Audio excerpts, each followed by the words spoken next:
এই মুহূর্তে হয়তো তুমি এমন একটা পরিস্থিতির মধ্যে আছো যেই পরিস্থিতির থেকে কিছুতেই তুমি বেরোতে পারছো না, যেই পরিস্থিতি তোমাকে অনেক কষ্ট দিচ্ছে, তোমার অনেক কনফিউশন হচ্ছে, অনেক টেনশন হচ্ছে, ভবিষ্যতের কথা ভেবে খুব চিন্তা হচ্ছে, বুঝতে পারছো না যে কি করে সব কিছুকে আমি ঠিক করব। কিন্তু বিশ্বাস করো, এই পরিস্থিতিতে ঈশ্বর তোমার সাথেই আছে এবং উনি তোমাকে কিছু এমন পাওয়ার্স দিয়েছে, যদি তুমি সেটা বুঝতে পারো তাহলে তোমাকে আর কেউ হারাতে পারবে না। যদি তুমি এই তিনটে জিনিস যেটা তোমার ভেতরে আছে যদি তুমি বুঝতে পারো, তাহলে মনে রেখো যে ঈশ্বরের বরদান এটা তোমাকে। কেন সবাই এটা বুঝতে পারে না, সবাই এটাকে ফলো করতে পারে না। যদি তুমি বুঝতে পারো তাহলে মনে রেখো তুমি খুব লাকি। আজকের এই ভিডিওটাকে পারলে শেষ অবধি দেখো। হয়তো এই ভিডিওটা এই জন্যই আজকে তোমার চোখের সামনে এসছে, বিকজ ঈশ্বর তোমাকে বলতে চাইছে যে আবার উঠে দাঁড়া। তোকে আমি এমন কিছু জিনিস দিয়েছি, যদি তুই সেটা ফলো করতে পারিস, বুঝতে পারিস, তাহলে এই কষ্ট থেকে তুই বেরিয়ে আসবি। তো চলো আর সময় নষ্ট না করে এই ভিডিওটা শুরু করা যাক। প্রথম জিনিস যেটা তোমার মধ্যে থাকা উচিত সেটা হচ্ছে ইন্টেনশন। তোমার ইন্টেনশনটা কি, তোমার উদ্দেশ্যটা কি?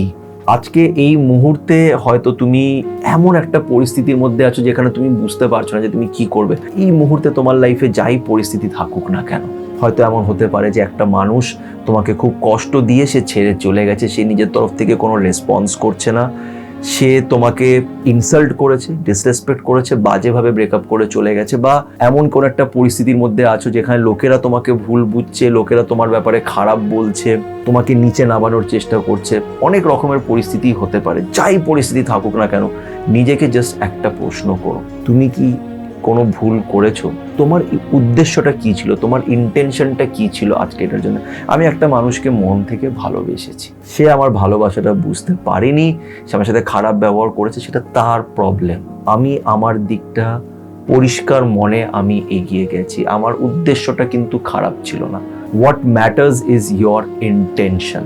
আজকে আমাকে লোক ভুল বুঝতেই পারে, অনেক রকমভাবে লোক আমাকে ভুল বুঝতে পারে, আমার তাদের কিছু করার নেই। আমার ইন্টেনশনটা ভুল নয়, এটা আমি জানি।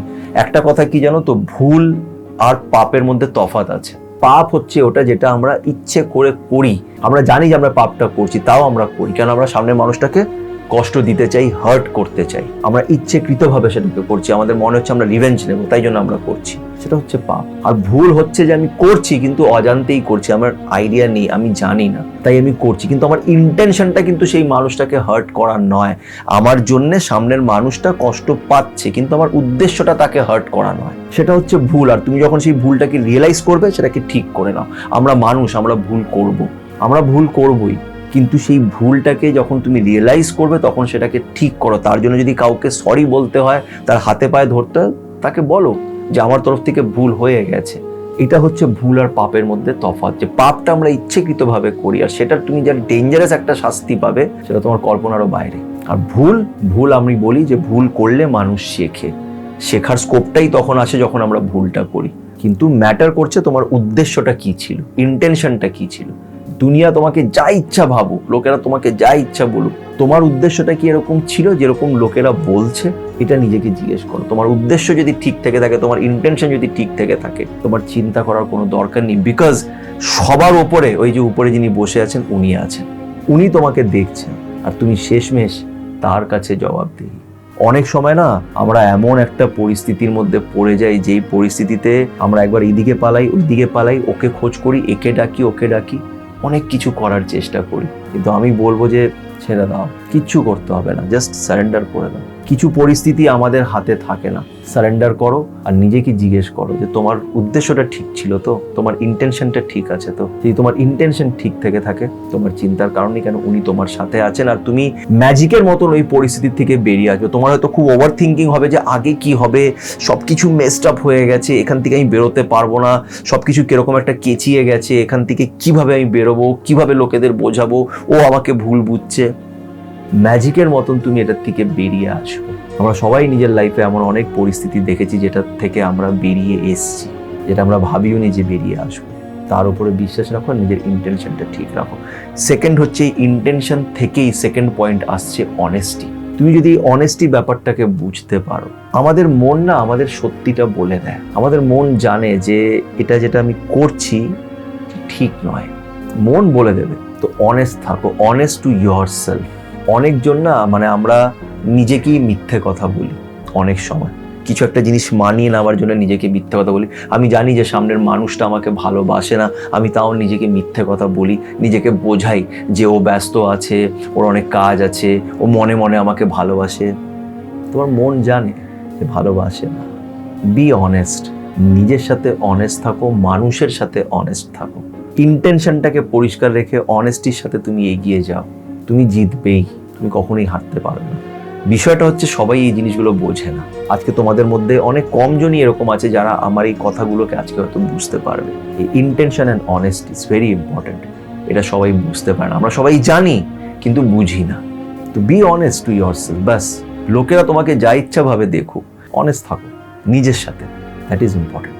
যে তুমি এটা বুঝতে পারো, ইউ আর লাকি। 3 নম্বর ব্যাপার হচ্ছে যেটা খুব ইম্পর্টেন্ট, সেটা হচ্ছে কর্মা। কর্মাটাকে সবাই বুঝতে পারে না, আর কর্মটাই সব কিছু। যেই মানুষটা তুমি, তোমার মা বাবা, তোমার পরিবেশ, সবকিছু তোমার কর্মের জন্য, আগের কর্মের জন্য তুমি এটা পেয়েছো। যেটা তুমি পাওয়ার কথা তুমি পাবেই, তোমার কর্মের অনুযায়ী তোমার জন্য কিছু জিনিস আছে, তুমি সেটা পাবে। ভালোও আছে, খারাপও আছে, দুটোই তুমি পাবে, সেটা কেউ পাল্টাতে পারবে না। তোমাকে তোমার কর্মটা করে যাবে কি কি জিনিস নিয়ে? পরিষ্কার ইন্টেনশন, গুড ইন্টেনশন, পরিষ্কার উদ্দেশ্য। সেকেন্ড হচ্ছে অনেস্টি, সৎ পথে এগিয়ে যাও, আর কর্মাটাকে করে যাও। তোমার যেটা করণীয় তুমি সেটা করো, যতটুক তুমি করতে পারবে তুমি ততটুকু করো। তাতে সামনের মানুষটা বুঝলো কি বুঝলো না, সমাজ বুঝলো কি বুঝলো না, সেটা তোমার দেখার দরকার নেই। আমি পরিষ্কার ইন্টেনশনের সাথে উইথ অনেস্টি আমি নিজের কাজটা করছি, যতটুক আমার করণীয় আমি করছি। সামনের মানুষটা যদি না বোঝে সেটা তার ব্যাপার। মানুষ তোমার উপরে আঙ্গুল তুলবেই, তুমি যতই যা করো লোকেরা তোমার উপরে আঙ্গুল তুলবে, কিন্তু তুমি তোমার দিকটাকে পরিষ্কার রাখো, তুমি তোমার কর্মটা করে যাও। ভয় পেও না, ভবিষ্যতের চিন্তাটা করো না। ভবিষ্যৎ তোমার হাতে নেই, তুমি জানো না ভবিষ্যতে কি হতে চলেছে। তোমার হাতে আছে তোমার কর্মটাকে করা।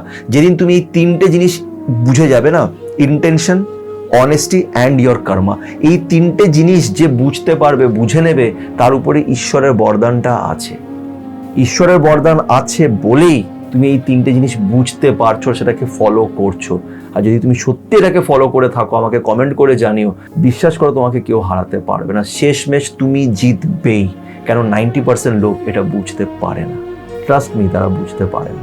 ঠিক এরকমই বড় বড় ভিডিওসগুলোকে একদম টু দ্য পয়েন্ট শর্টে দেখতে গেলে সাথে সুমন্ত শর্ট ক্লিপসগুলোকে দেখতে থেকো। আর এই চ্যানেল সাথে সুমন্তকে অবশ্যই ইউটিউবে সাবস্ক্রাইব করে রেখো।